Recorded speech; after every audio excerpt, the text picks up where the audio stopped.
So when I was an undergrad at Yale, I thought that by age 40, I would be married with 2 kids, 2 feature films, some land, and a vegetable garden.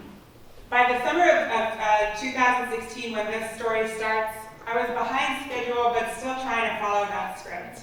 I went with a small crew to Belize to make a short narrative film about poaching called Yochi. We shot in western Belize with a cast of non-actors that we found in nearby villages, and the results exceeded our expectation, with the film screening in festivals around the world and being used for conservation education. I decided to dream bigger, and with the same crew, we developed a narrative feature. Whoa. Well, you saw a glance of the jaguar. A narrative feature about jaguars and the illegal wildlife trade in Central America. In the summer of 2017, I went back to Belize, and things were falling into place. I was living my dream. The Belizean Rangers agreed to organize a short research expedition for us into the Chiquibul jungle, and in July we set out, cutting our way through with machetes, following poachers' trails. It was tough going, but I knew that it would be. It was the jungle of my own choosing. But what I didn't know that summer was what was happening in my bone marrow, and that in a matter of a few months, I would be embarking on a very different kind of expedition. Fast forward to October of 2017, I was getting ready to go to Trinidad and New York City for film festivals when I came down with what I thought was the flu. My doctor ran some tests, and before I know it, she called and she said, "Everything is wrong with your blood."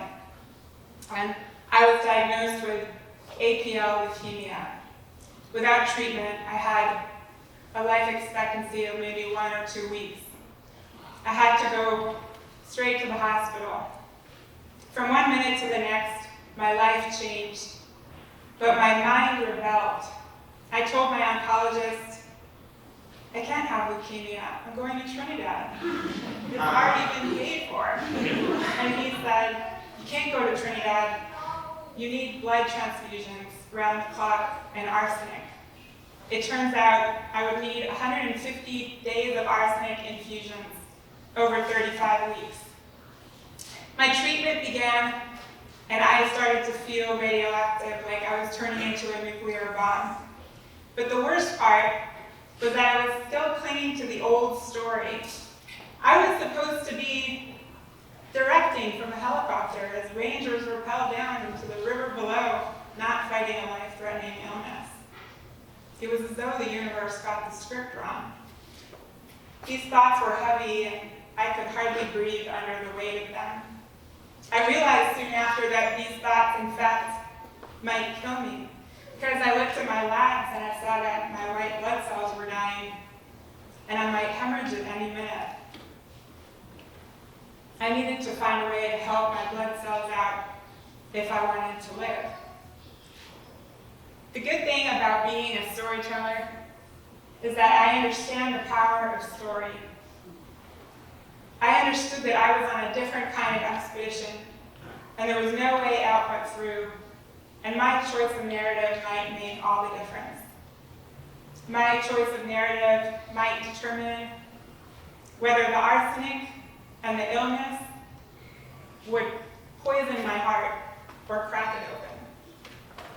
And so I chose a healing story, and I cast myself as a protagonist. Instead of being a victim, I decided to become royalty. I told my nurse, "I'm the only one in southern New Mexico getting arsenic. I must be the Arsenic Queen." And 2 days later, she surprised me with a princess tiara from Walmart. She cried when she crowned me.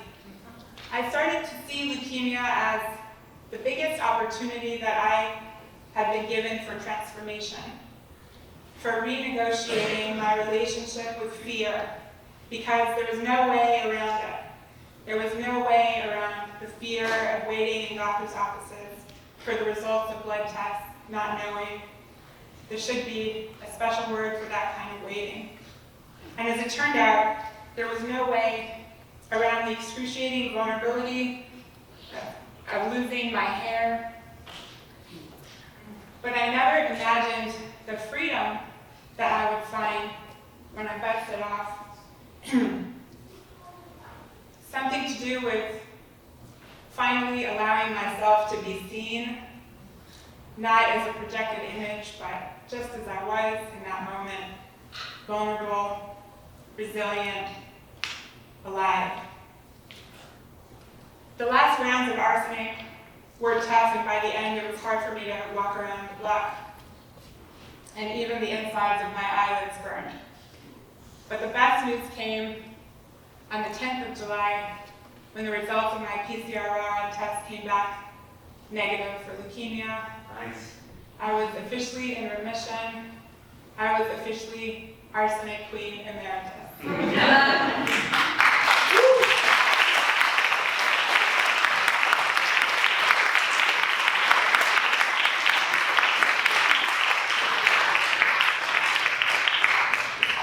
We can't always choose the jungles we find ourselves in, but we can always choose the stories we tell ourselves. I believe that as artists, we're called upon to be courageous, to be honest, to be vulnerable, to go on expeditions, both outer and inner, and come back to tell the tale. That's why I'm here today sharing my story with you, a story about dropping the old narrative and connecting to the inherent value of my aliveness.